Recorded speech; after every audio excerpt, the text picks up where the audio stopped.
नमकीन हाउसवाइफ। सुधा यार, कितनी बार कहा तुमसे कि जब मैं ऑफिस से आऊं ना तो मुझे सामने ही मिला करो। घर में घुसने के बाद सुधा सुधा चिल्लाना मुझे बिल्कुल भी पसंद नहीं है। अरे आदमी पूरा दिन काम करके आता है, क्या उसके लिए इतना भी नहीं कर सकती तुम? अच्छा, अब एक गिलास ठंडा ठंडा पानी पिला दो और उसके बाद बनाओ हमारी पसंद की स्पेशल चाय। शरीर में थोड़ी जान आ जाए, वरना गर्मी ने तो पूरे शरीर को तोड़ कर रख दिया है। इस घर में पति हो या बच्चे, सास हो या ससुर, सबको मेरी याद तभी आती है जब उनके पास कोई काम होता है। पतिदेव भी आते ही सुधा सुधा चिल्लाना शुरू कर देते, जैसे मेरे 8 हाथ है और इनके घर में कदम रखते ही मैं अपनी अष्टभुजाओं से चुटकी बजाकर सब इनके सामने हाजिर कर दूंगी। अरे भाई सुधा मैडम, आपसे बात कर रहा हूं और तुम ओके कोई जवाब ही नहीं दे रही हो। हाँ, ला रही हूं। ये लीजिए आपका ठंडा पानी, चाय भी गैस पर रख दी है, बन जाएगी तो लाकर दे दूंगी। अरे भाई श्रीमती जी, कभी तो मीठा बोल दिया करिए। ऐसा भी क्या है कि आप जब भी बोलती है तब कड़वाई बोलती है? आपने पानी मांगा, मैंने पानी दे दिया। अब इसमें मैंने ऐसा क्या तीखा बोल दिया जो आप बात का पतंगड़ बना रहे हैं? इसके साथ बहस करने से कोई फायदा ही नहीं। पता नहीं किस बात की नाराजगी रहती है इसे, हमेशा ऐसी उखड़ी उखड़ी बातें करती है। अच्छा सुनो, मुझे भूख लग रही है, ऐसा करो कुछ हल्का फुल्का खाने के लिए बना दो। मटर पनीर की सब्जी बना रही हूं, 1 घंटे में डिनर तैयार हो जाएगा। डायरेक्ट डिनर ही कर लेना। अब स्पेशल क्या बनाओ इस समय? नहीं, मुझे भूख लगी है। ऐसा करो थोड़ी सी भेलपुरी बना दो। ठीक है, लाती हूं। वैसे भी इस घर में किसी को बर्दाश्त कहां है कि मेरा काम समय से खत्म हो जाए। एक के बाद दूसरा, दूसरे के बाद तीसरा काम आता ही रहता है। कुछ देर बाद सुधा चाय के साथ भेलपुरी बनाकर पति आकाश के सामने रख देती है। अरे बस 1 ही कप चाय बनाई तुमने, अपने लिए नहीं बनाई क्या? और माँ कहाँ है? मैं अकेला ही चाय पीने वाला हूं क्या? माँ जी 2 कप चाय पी चुकी हैं, गई होगी बाहर अपनी किसी सहेली से बात करने। और रही बात मेरी, तो मेरे पास इतनी फुर्सत कहाँ है कि मैं आपके साथ बैठकर चाय पीऊं। आपके साथ बैठकर चाय पीऊंगी, उतनी देर में 10 काम निपटा लूंगी। आप पियो, मैं काम कर रही हूं। सुधा, क्यों इतना स्ट्रेस लेती हो? बैठो ना 10 मिनट। पूरे दिन से थक कर आया हूं, कम से कम 10 मिनट तो मेरे साथ बैठकर अच्छे से बात कर सकती हो ना। अरे आपके साथ बैठकर गप्पे मारने का समय नहीं है मेरे पास। आधा घंटा बीत नहीं पाएगा कि इतने में आपकी माताश्री डिनर के लिए शोर मचाना शुरू कर देंगी। और वैसे भी इस घर में चाहे जितना काम कर लो, मिलता तो हमेशा ताना ही है, कभी कोई तारीफ करता नहीं मेरी। आपने तो कह दिया आप बाहर से काम करके आए हैं, लेकिन हम तो हाउसवाइफ है ना। हम ये भी नहीं कह सकते हमने पूरा दिन घर में काम किया है। हमारे किए हुए काम की कोई वैल्यू थोड़ी ना है, क्योंकि पलट कर अगले ही पल आप ही अपने मुंह से बोल देंगे, घर में तो रहती हो, करती क्या हो? अरे मैंने कब कहा ऐसा? क्या बात है, माँ ने कुछ कहा है क्या? इतने साल हो गए हमारी शादी को, तुम्हारी मम्मी तो कुछ न कुछ कहती ही रहती है, क्या फर्क पड़ता है? पति आकाश की किसी भी बात का ठीक तरह से जवाब दिए बगैर सुधा एक बार फिर से रसोई में जाती है और मटर पनीर की सब्जी, पूरी, रायता वगैरह बनाकर तैयार कर देती है। ठीक 1 घंटे बाद डिनर बनकर डाइनिंग टेबल पर लग चुका था। बेटा, ये पूरी रात के समय मुझे तो हजम नहीं होती, तुम लोग खाओ। मेरे लिए तो ऐसा कर 2 रोटियां सेक दे। ठीक है आकाश, बाबूजी और चिंटू आप तीनों खाना खाइए, तब तक मैं रोटियां बनाती हूँ। सुधा, मैं रुकता हूँ ना, दोनों साथ में खा लेंगे। नहीं, कोई जरूरत नहीं है। गरम गरम पूरियां बनाई है मैंने, जितनी देर में रोटियां बनाकर लाऊंगी सब ठंडा हो जाएगा। आप खाओ बाबूजी के साथ बैठकर, मुझे भी समय लगेगा। पति और ससुर का खाना टेबल पर लगाने के बाद सुधा एक बार फिर से रसोई में जाती है और सास के लिए रोटियां बनाने लगती है। कहने को माँ जी को सिर्फ 2 रोटी खानी है, लेकिन इन 2 रोटियों के चक्कर में मेरा कितना काम बढ़ेगा इसके बारे में कोई नहीं सोचेगा। अगर इन्हें 2 रोटी खानी थी तो थोड़ी देर पहले बता सकती थी। बर्तन धोकर रसोई की साफ सफाई करने के बाद खाना लगाया था। अब पहले मैं आटा गूंथूं, फिर उनकी रोटी बनाऊं, एक बार फिर से किचन का गैस चूल्हा सब कुछ साफ करूं, तब जाकर खाना खाने को नसीब होगा मुझे। हाउसवाइफ हूं ना, कोई इज्जत ही नहीं है घर में। सबके खाने के बाद सुधा ने सबसे अंत में डिनर किया। उसके बाद बर्तन साफ किए, सुबह के लिए दही जमाया, चिंटू के लिए 1 गिलास में दूध गर्म किया और फिर थक कर अंत में अपने बेडरूम में पहुंच गई। सुधा, कितनी देर से तुम्हारा वेट कर रहा था। तुम आजकल घर के कामों में इतनी उलझी रहती हो कि तुमसे कुछ बात ही नहीं हो पाती। क्या करूं, हाउसवाइफ हूं ना। मेरे किए हुए कामों की ना तो कोई वैल्यू है ना गिनती, लेकिन फिर भी काम तो करना ही है। अभी भी रसोई में ही काम कर रही थी। अरे मैंने ऐसा कब कहा कि तुम खाली रहती हो? मैं तो बस ये कह रहा था कि घर के काम तो होते रहेंगे, लेकिन थोड़ा समय कभी मेरे लिए भी निकाला करो ना। रात में देर तक काम में उलझी रहती हो और थकान के कारण तुम्हारे कमरे में आने से पहले ही मुझे नींद आ जाती है। फिर सुबह भी बस टिफिन लेकर ऑफिस के लिए निकल जाता हूँ। हम दोनों को एक दूसरे के साथ टाइम स्पेंड किए हुए न जाने कितना समय बीत गया। कहने को तो तुम एक हाउसवाइफ हो, पूरा टाइम घर में रहती हो, लेकिन उसके बाद भी हमें अपनी पत्नी से बात करने के लिए समय नहीं मिल पा रहा। ये तो बड़ी दुविधा वाली बात हो गई। इन सब बातों से क्या फर्क पड़ता है आकाश? जिम्मेदारियां तो निभानी पड़ती है ना। आजकल तुम बहुत बूझी बूझी सी रहती हो सुधा। घर के काम ज्यादा है तो माँ से मदद ले लिया करो। अच्छा, अब क्या चाहते हो कि माँ जी मुझे निकम्मा नकारा साबित कर दे? कोई सुनेगा तो क्या कहेगा? बहू पूरा दिन घर में रहती है, उसके बाद भी घर के काम सास को करने पड़ रहे हैं। एक तो वैसे ही सोसाइटी में हाउसवाइफ की कोई इज्जत नहीं है, ऊपर से आप क्या चाहते हो कि किसी से नजर मिलाकर बात करने लायक भी ना रहूं मैं? सुधा की बातों का आकाश के पास कोई जवाब नहीं था, इसलिए वो चुपचाप बात को आगे बढ़ाए बिना सो जाता है। अगला दिन रविवार था। बच्चों की फरमाइश का नाश्ता, घर की साफ सफाई करने के बाद 10:30 बजे जब सुधा बालकनी में तुलसी के पौधे को जल देने लगी तो उसकी नजर बगल वाली मिसेस गुप्ता पर पड़ी। अरे भाई सुधा, कैसी हो? आज तो लग रहा है पूजा करने में लेट हो गई, वरना रोज तो सुबह सुबह तुम्हारी घंटी की आवाज आ जाती है। हाँ, आज संडे का दिन है ना, काम ही इतने होते हैं कि क्या बताऊं। ऊपर से सबकी स्पेशल फरमाइश पूरी करते करते दिन खत्म हो जाता है, लेकिन काम खत्म नहीं होते। तुम बताओ, तुम्हारा संडे कैसा चल रहा है? तुम बड़ी टिप टॉप दिखाई दे रही हो, सारे काम निपट गए क्या? अरे यार, संडे तो रेस्ट डे होता है। हफ्ते के 6 दिन तो ऑफिस में काम करते हैं ना। मैंने तो साफ बोल रखा है, संडे के दिन कोई मुझे काम के लिए नहीं कहेगा। घर की साफ सफाई, झाड़ू पोछा, बर्तन तो मेड करके जाती है। उसके बाद जैसा कि हम हर वीकेंड पर करते हैं, संडे के दिन नाश्ता करने के बाद शॉपिंग और खाना बाहर। अपना संडे तो सेट है। पूरा दिन मौज मस्ती करेंगे और क्या। तुम्हारा सही है यार, वर्किंग वुमन हो ना, इसीलिए हक से कह सकती हो कि तुम्हें संडे का ऑफ चाहिए। हमारा क्या है, हम तो हाउसवाइफ है, हमें कौन सा काम के लिए कहीं जाना होता है। और जब कहीं जाना नहीं तो थकान कैसे? चाहे कोई भी दिन हो, कोई भी समय, घर की 4 दीवारें ही हमारी दुनिया है। इससे आगे हम कुछ सोच ही नहीं पाते। संडे हो या मंडे, रहना तो हमें घर में ही होता है। और घर वालों को तो यही लगता है कि घर में रहने वाले आदमी को छुट्टी की क्या जरूरत। साल के 365 दिन हम तो वर्क मोड में ही रहते हैं। कौन से जमाने में जी रही हो यार तुम? ऐसा क्यों सोचती हो? संडे के दिन कुछ तो अलग किया करो, थोड़ा एंजॉयमेंट, थोड़ी मौज मस्ती। वो सब करने के लिए ना दूसरा जन्म लेना पड़ेगा। इस जन्म में ये सब हो पाना संभव नहीं है। खैर, मैं चलती हूँ, अभी बहुत सारा काम पेंडिंग है और फिर सबके लिए स्पेशल लंच भी बनाना है। तुम जाओ, अपनी शॉपिंग और लंच एंजॉय करो। हमारी ऐसी किस्मत कहाँ कि हम 2 घड़ी आराम कर सके। हमारी किस्मत में तो सिर्फ और सिर्फ काम ही लिखा है।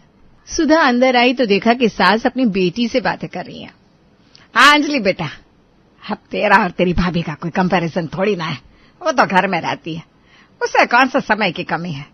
लेकिन तुझे कहाँ फुर्सत मिल पाती है? पूरा हफ्ता तो तेरा स्कूल में बीत जाता है। कम से कम एक दिन तो अपने लिए निकाला कर, अपना ख्याल रखा कर बेटा। सोच रही हूँ कुछ कपड़े ले लूं और पार्लर भी चली जाऊं। बिल्कुल जाना चाहिए बेटा। अरे तू कंधे से कंधा मिलाकर चल रही है दामाद बाबू के साथ। अच्छा खाने पहनने का हक तो तुझे भी है। वैसे माँ, मैं सोच रही थी कि अगले महीने घर आऊंगी ना तो भाभी के साथ ही माँ आकर चली जाऊंगी। लगे हाथ वो भी अपने लिए कुछ शॉपिंग कर लेंगी। अरे बेटा, मैंने कहा ना, तेरी भाभी का क्या है, उसे कौन सा पर्स टांग कर कहीं नौकरी करने जाना है। पूरा दिन घर में तो रहती है। अरे वो ना भी खरीदे तो उसका चल जाता है, लेकिन तुझे तो भाई बाहर जाना पड़ता है, तो कपड़े भी उसी हिसाब से लेने पड़ेंगे ना। सास और ननद की बातें सुनकर सुधा के माथे पर बल पड़ गए थे। दोपहर के लंच के बाद मैं सोच रहा था आज लंच के बाद हम लोग शॉपिंग करने चलते हैं। देख रहा हूँ तुम्हारे सारे सूट फेड हो गए हैं, सबका रंग बदरंग हुआ पड़ा है। और एक तुम हो, अपना ध्यान रखना चाहिए ना खुद से। क्यों नहीं कहते कि तुम्हें कपड़ों की जरूरत है? रहने दीजिए ना, क्या जरूरत है खर्च बढ़ाने की। महंगाई का जमाना है, और वैसे भी मैं कौन सा बाहर नौकरी करने जाती हूँ, हाउस वाइफ ही तो हूँ। मेरे कपड़े कौन देखने वाला है? ठीक कहा ना मैंने माँ जी? अरे बेटा, तुम पति पत्नी की बात में मुझे बीच में क्यों घसीट रहे हो? मैंने तुमसे कुछ कहा है क्या? कैसी बातें करने लगी हो तुम सुधा? तुम घर में रहती हो, इसका मतलब ये थोड़ी ना है कि फटे पुराने कपड़े पहनकर रहोगी। अरे घर में रह रही हो, उससे क्या फर्क पड़ता है? अच्छा खाओ, अच्छा पहनो, खुश रहा करो। पापा, मैंने कल मम्मा से कहा हम लोग घूमने चलते हैं। आपको पता है मम्मा ने मुझे डांट दिया, कहने लगी घूमने में टाइम वेस्ट करेंगे तो घर के काम कौन करेगा। पता नहीं मम्मा हमेशा इतनी उखड़ी उखड़ी क्यों रहती है। मुझे तो मम्मा से बात करने में भी डर लगता है। हाँ तो मत किया करो मुझसे बात। अरे कोई मुझसे बात करे, इसके लायक कहाँ हूं मैं? अब तो खुश। माँ क्या हो गया है सुधा को, आपको कुछ पता है क्या? अरे मुझे क्या पता, मुझसे तो कुछ बताती नहीं, दिन भर अपने काम में लगी रहती है बस।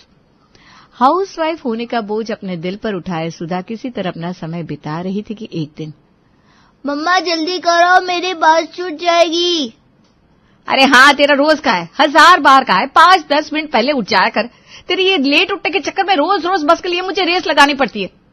सुधा गुस्से में बड़बड़ाते हुए चिंटू का हाथ पकड़कर उसे बस स्टॉप की तरफ ले जा रही थी कि तभी सामने उसकी सहेली स्मिता दिखाई देती है।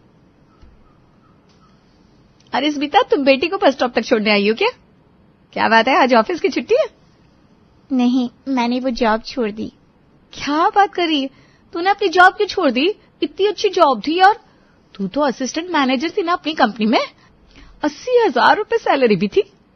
हाँ भाई, बात तो तेरी एकदम ठीक है, मैं कंपनी में असिस्टेंट मैनेजर थी, मुझे अच्छी सैलरी भी मिलती थी, लेकिन पता नहीं क्यों यार सेटिस्फेक्शन नहीं मिल रहा था। कहने को तो घर में काम के लिए 2-2 नौकरानियां लगी हुई है, लेकिन फिर भी कहीं ना कहीं मन में बार बार यही बात आती थी कि मैं अपनी बेटी और परिवार के लिए उतना समय नहीं निकाल पा रही हूँ जितना मैं उन्हें देना चाहती हूँ। काफी दिनों से इसी उलझन में थी। धीरे धीरे सोना भी बड़ी हो रही है, उसकी पढ़ाई क्लासेस सब करने के लिए कोई तो चाहिए ना जो उसकी जिम्मेदारी उठाए। मैंने और विशाल ने साथ में बैठकर बात की। बस बातचीत करने के बाद मुझे लगा कि बात हो गई नौकरी, अब मुझे नौकरी छोड़कर घर पर ध्यान देना चाहिए, और मैंने छोड़ दी। अरे बहुत बड़ी गलती कर दी यार तूने। एक बात बता, इतनी अच्छी 80,000 की नौकरी को कौन ऐसे लात मारता है? और अब नौकरी छोड़कर क्या हासिल होगा तुझे? एक हाउसवाइफ कहलाएगी, 24 घंटे की नौकरानी जिसके काम कभी खत्म नहीं होंगे, लेकिन तेरे किए हुए काम की कोई वैल्यू ही नहीं होगी।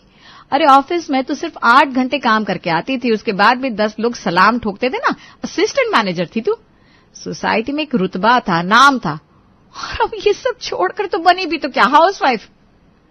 बस ये 4 दिन की बात होती है कि पति को टाइम देना है, बच्चों को टाइम देना है, घर सजाना है, लेकिन कुछ ही दिनों के बाद तुझे एहसास होगा कि मैं जो कह रही हूं ना वो एकदम सही है। एक हाउसवाइफ को ना इतना कहने का अधिकार भी नहीं होता कि वो थक गई है, क्योंकि सबको यही लगता है हम पूरा दिन घर में रहते हैं। अरे घर में रहने वाला आदमी कोई काम करता ही नहीं, बिना काम किए किसी को थकान कैसे हो सकती है?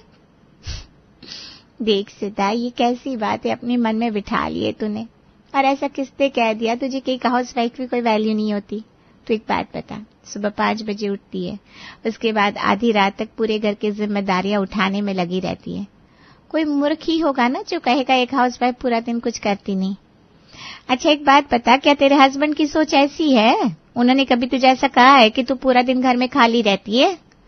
कहने जैसी क्या बात है यार, मुझे पता है ना, सोसाइटी में वैल्यू सिर्फ वर्किंग वुमन की होती है, हाउसवाइफ की नहीं।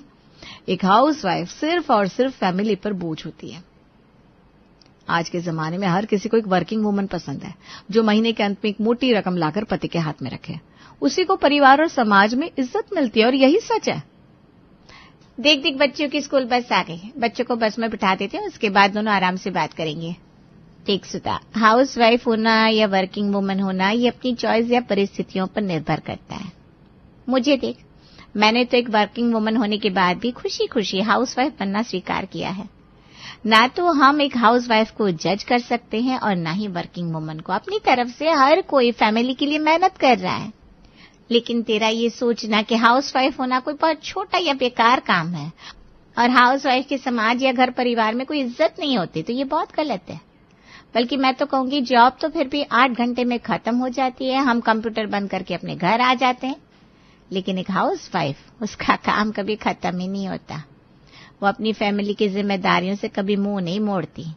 इस नाते तो हमें हाउस वाइफ की ज्यादा रिस्पेक्ट करनी चाहिए ना।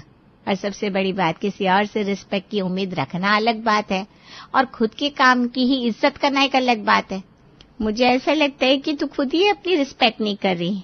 अरे यार, थोड़ा कॉन्फिडेंस लाना अपने अंदर। एक परिवार को संभालना, बच्चों का पालन पोषण करना, उन्हें पढ़ाना लिखाना, अच्छा इंसान बनाना, इतना छोटा काम नहीं होता। अपने आप में वो एक फुल टाइम जॉब है और इसके लिए कोई सैलरी कभी हो ही नहीं सकती। एक हाउस वाइफ के सैक्रिफाइसेस की कोई कीमत ही नहीं होती। मैं तुझे कितने सालों से देख रही हूँ, ना कभी तो अपनी पर्सनालिटी पर ध्यान देती है, ना कभी अच्छे कपड़े पहनती है, ना तेरे चेहरे पर कभी स्माइल होती है। क्या बात है, क्यों इतनी बुझी बुझी रहती है? स्मिता क्या बताऊं, मुझे बस हर पल यही लगा रहता है कि मैं एक हाउसवाइफ हूँ और मेरी सोसाइटी में कोई जगह नहीं है। मैं 4 पैसे कमा कर नहीं ला रही, इसलिए मुझे ऐसा लगता है कि मुझे खर्च करने का भी कोई अधिकार नहीं है और इसलिए ना मैं अपने लिए कपड़े खरीदती हूँ, ना खुद पे खर्च करती हूँ। अच्छा खाना खाने से पहले भी मेरे मन में ना ऐसे नेगेटिव विचार आते हैं। देख दोस्त, हाउसवाइफ होना क्या इतना डिप्रेसिंग है कि तूने जीना ही छोड़ दिया? मैं बहुत अच्छी तरह जानती हूँ, तू एक अच्छी माँ है, अच्छी पत्नी है, अच्छी बहू है, सबकी जरूरत का ख्याल रखती है, सबके सारे काम समय पर करके देती है। लेकिन वो सब करते हुए तू कभी भी खुशी महसूस नहीं करती। बस यही कमी है तेरी लाइफ में। अरे यार, अपनी लाइफ में थोड़ा नमक लेकर आ, अपने काम को प्राइड के साथ कर और गर्व से बोल कि मैं एक हाउसवाइफ हूँ। एक वर्किंग वुमन तो सिर्फ 8 घंटे के लिए सज सवर के ऑफिस जाती है, लेकिन एक हाउसवाइफ वो तो 24 घंटे वर्क मोड में रहती है। उसे तो और भी ज्यादा खुद को मेंटेन करके रखना चाहिए। बॉडी में जब न्यूट्रिएंट्स की कमी होती है ना, तभी स्ट्रेस हार्मोन रिलीज होते हैं और उसी की वजह से तेरे मन में इतने नेगेटिव थॉट्स आते हैं। तो मेरी प्यारी दोस्त, अब से तुझे सिर्फ हाउसवाइफ नहीं बनना, नमकीन हाउसवाइफ बनना है। हर काम को, हर रिश्ते को थोड़े नमक के साथ निभा, फिर देख जिंदगी जीने में कितना मजा आता है। पति के लिए चाय बना तो उसमें 1 कप अपनी भी जोड़ लिया कर। हफ्ते में 5 दिन सबकी पसंद का खाना बनाती है तो 2 दिन अपनी पसंद का भी बना। हाँ, हक से बोला कर कि संडे को तू छुट्टी पर है, खाना वही बाहर से आएगा। और सबसे इम्पोर्टेंट बात, दोस्तों से सिर्फ इसलिए नजरें चुराने की जरूरत नहीं है कि वो सब वर्किंग है और तू हाउसवाइफ। जब तक तू अपने काम को छोटा समझती रहेगी, बाकी लोग उसे इज्जत कैसे देंगे? सहेली की बातें अब सुधा को अच्छी तरह समझ में आ गई थी। अपनी बोरिंग लाइफ को सुधारने के लिए उसने अपने अंदर कुछ बदलाव करने भी शुरू कर दिए। सुधा अब चिड़चिड़ी और परेशान सी नहीं रहती, क्योंकि उसकी लाइफ में अब नमक जो है